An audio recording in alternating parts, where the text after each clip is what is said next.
Alright, I haven't actually gone to an advanced movie screening since American Made. I've been skipping a few of them. I skipped The Foreigner, I skipped Only the Brave, but I had to go to this.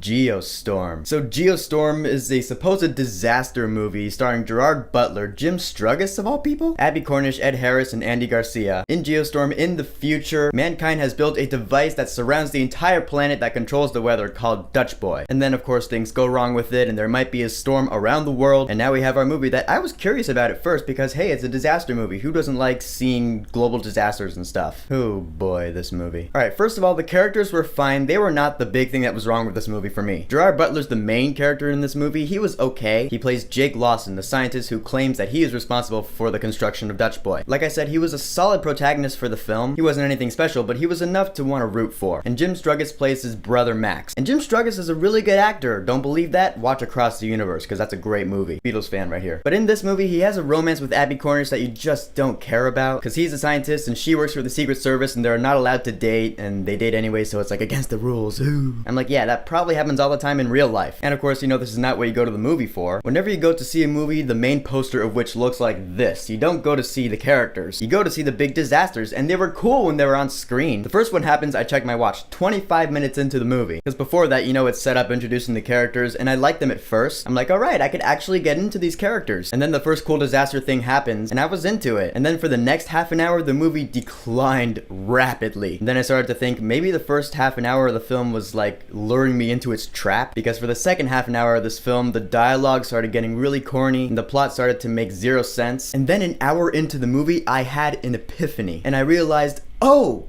this movie's dumb as shit, because the dialogue in this film is completely 90s. It was like Furious 7. This movie was like the Furious 7 of this year. You remember how I hated Furious 7? Because of its terrible dialogue and over-the-top action scenes that just completely waterboarded you? Yeah, that's what this movie did for me. I understand that it's a disaster movie, so it's supposed to be over the top like that, but that's the thing. The movie just commits to its absurdity about halfway through. It's like the movie realized, yeah, we're like really stupid, so let's just keep going with that. We're not even gonna try to save it. So the movie goes on with this really bad dialogue and the characters that you realize you just don't give a shit about. Like eventually in the movie they realize that someone is causing this Dutch Boy device to go all haywire, and they assume it's the President of the United States, who in this film is played by Andy Garcia. And so we have some action scenes later on. We have a car chase scene that was just, oh my god. It's like Abby Cornish suddenly becomes like a professional stunt driver. I understand she works for the Secret Service, so that's why she carries a pistol, but this car chase scene just came out of nowhere. I'm like, whoa, when did this become the beginning of the Avengers? And then when the real bad guy reveals himself, goes up to the president, he's like, how'd you know it was me? And the president responds, because I'm the goddamn president of the United States. I was like, nice, we are officially back in the 90s. Oh my god, because I'm the goddamn president. Are you kidding me with this shit? I will say this for the movie though, because this is a first-time director, so he hasn't perfected his craft yet. Maybe he should stick to being a producer. But I understand that if you're just starting out as a director, your first couple of tries are not gonna be great. So alright, first-time director, I'll give you a pass. Doesn't change the fact that this movie sucks ass.